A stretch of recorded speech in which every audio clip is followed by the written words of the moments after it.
Back when we were changed for the better. For me, it was a night. Bro, it's so fucking hot in here. I might need to take my fucking pants off. Oh, God. Whatever the fuck I titled this, it's fucking true. Oh my god. Oh my god. I go into the library after, like, I don't know, probably violating some type of rule. And I went in there, I go to the bulletin board because I'm fucking bored, and they have a Taylor Swift group meeting. Hello? And it was specifically about the Folklore album. Yes, I was there. Why am I questioning it? The first song they play is America's Last Dynasty. And right off the bat, I was like, oh, okay. But what I gathered from what I'd heard was that it was like some type of family, and there's like a matriarch, and they have a lot of money. I don't know. And so I kind of said something like that aloud, and the group was just kind of like, they might actually dissected that song to pieces in a good way. And he was saying that it's actually a story about this woman in the 1950s, and she was like bought her house or something, so she's like narrating what she thinks her family life is like or something like that. And he said that, and I was like, I'm gonna screenshot this. I'm gonna be like, I was wrong. Clickbait. Or not clickbait. Oh my gosh. I actually wrote this down. Then there was a husband and wife there, and the wife was like, she was like, I'm not a Swiftie, but I'm basically that. And I feel like she is a Swiftie. I could be wrong. And her husband was like, I'm not really into that. He said that Taylor Swift was relatable as oxygen. And I wish everyone could relate to Taylor Swift as an acceptable white woman in America. But that man did not convince me that he's not Swiftie. I want to say that we got done with August and passing around the Communion Taylor Swift photo album, and I feel like I was lost. I don't know how I got there in the first place. I was lost from the get-go. So it was just like as if you're in a needle in a haystack, but then the needle falls out and you're still looking, you know what I mean? And so they started talking about August, and that song, I know that song because it makes me want to do a little it slips away the memory. You know what I mean? Like, it makes me want to dance a little. So I'm trying to figure out how to, because I don't know what happened at that meeting. But then we started talking about how there's like actually like a universal thing in the Taylor Swift thing, that there's different characters and there's a story that Taylor Swift is building, and she's singing like the different parts. But it kind of got me nervous that I was in the wrong group, because they started referencing the people in the songs like real people, and I was like, is this like, is this a library still?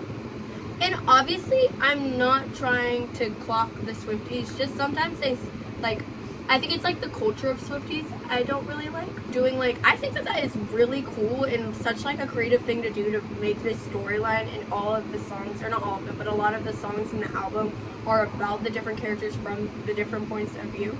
That's interesting. I will not say that all of the songs sound the exact same, but the instrumental feels more heavy than the lyrics. The only thing that I would do differently, like in that creative respect, is I would probably make the songs sound different, as in maybe do different styles of music, which I know that albums typically are not mixed genre, but I think that could be really interesting. And yeah, I don't know. I also know that it takes a lot of time, but Taylor Swift, this is stuff that I learned from the meeting. I didn't go on Wikipedia.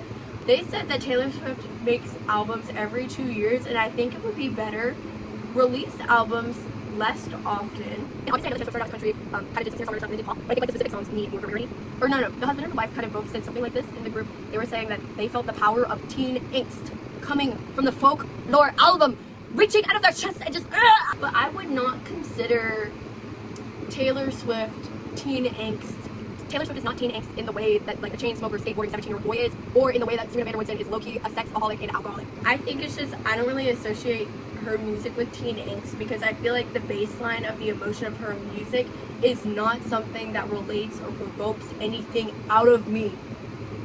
And that's not, obviously when you have a story, when you tell a story, you have to have a telly. Bro, what the fuck? Obviously when you have a story to tell, you tell the, damn it! When you tell a story, you have to have a story to tell. Obviously. Oh my god. Anyone can do that. Anyone can have a story to tell. When you look at filmmakers, they might not be telling a literal story, but they're telling a story from an emotion that they have mounted up. You know know what I mean, inside. A movie could be a spy movie, but where that spy movie was rooted from was possibly something like the feeling of needing to hide because you are gay. Not equal, but similar experience of wanting to not be seen, you know what I mean, not to be seen in your true self. When I was listening to Taylor Swift's music, that I couldn't find an emotion that was deep in that way. Despite her being a privileged person in America, I'm not saying that she does not have issues, but I just feel like her issues do not have the same weight as something that I would be able to relate to. Like if you're on a scale, if you have something, a lighter thing on the scale, and you have something that is a little bit heavier, you lean towards that, you know what I mean? And so because I don't really relate to her song, I just don't, that doesn't, yeah.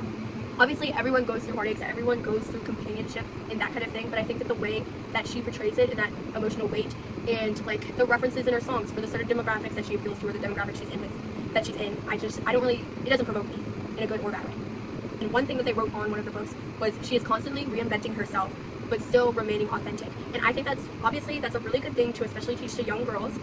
I just think that the things that she sings about does not reflect onto all girls. And that's why she kind of has that bubble that she has. And I personally do not like her songs, except for August. I could have slipped away from the memory, like a moment in time, moment in time, Well, I would never be a Swiftie, but I think today was a learning thing. I think that was like, today I learned something. Yeah.